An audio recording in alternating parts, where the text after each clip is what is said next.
Now, we've had the appetizing for the meat of the meeting, our speeches.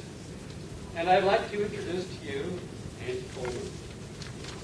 Andy, a local product from Morrisville, married with 2 young children.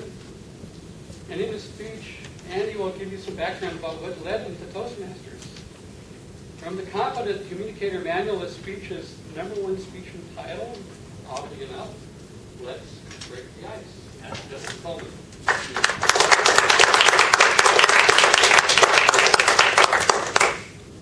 Well, good morning, fellow Toastmasters. It's good to see everyone here today.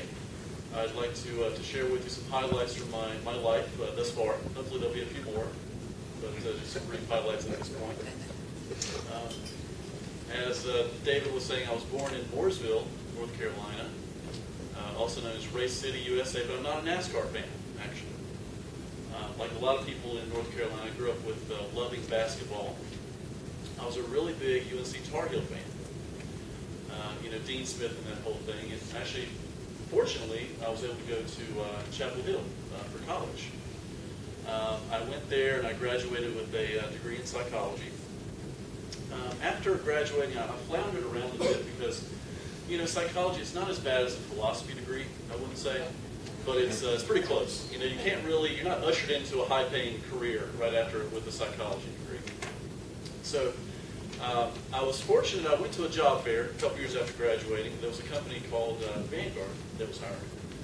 And they are a mutual fund company, investment management. And I had no idea at the time, what a mutual fund was. Didn't know the first thing about it, but the stock market had been on a really good run in the 80s and the 90s. And so they were hiring every, Tom, Dick, and Harry they could find with the pulse. And so I fit the bill there. So I've actually been there for 15 years at this point. This year was my 15th year at Vanguard. For most of my time there, I was actually more of a job. It was kind of a 9-to-5 type of career. But I was fortunate several years ago, I got into a financial planner program with Vanguard. And a couple years ago, I passed the Certified Financial Planner exam. And so that's what I do currently for the last couple years. And I'm thankful to say at this point, I consider it more of a career and not just a job, thankfully, especially with 2 kids. That's good. I became a Christian about 10 years ago. I grew up in the Methodist church. I didn't really know. It really never made much of an impact on me. I just kind of went there every Sunday. It was kind of a thing we do with my parents. But I had a friend who was a very devout Christian. He was going to a Baptist church in Mooresville. And so I went there just to see what it was all about. And when I first went there, I was very freaked out in general.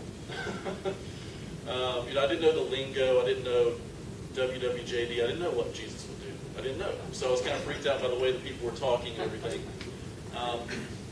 But I read the Bible. I prayed about it. Read authors like C.S. Lewis and that type of thing, and decided that there was truth in it. So I was baptized about 10 years ago.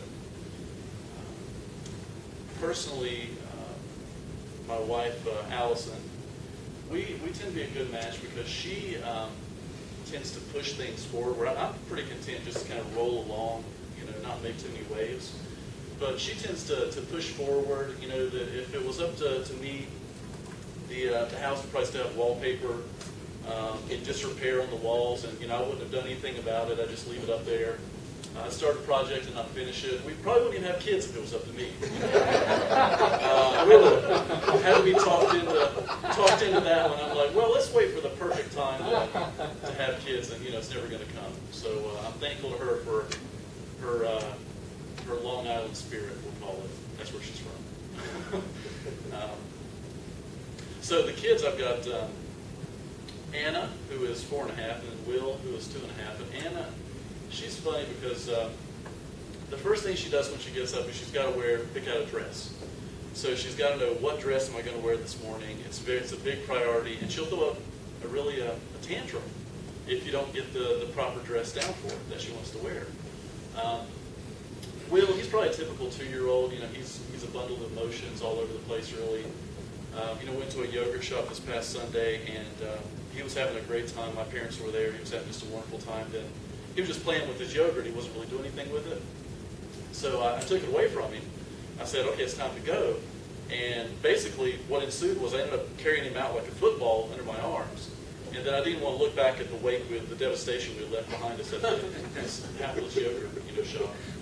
And then the reason I joined Toastmasters is I've always had a bit of anxiety or fear about being in the spotlight or public speaking just in general.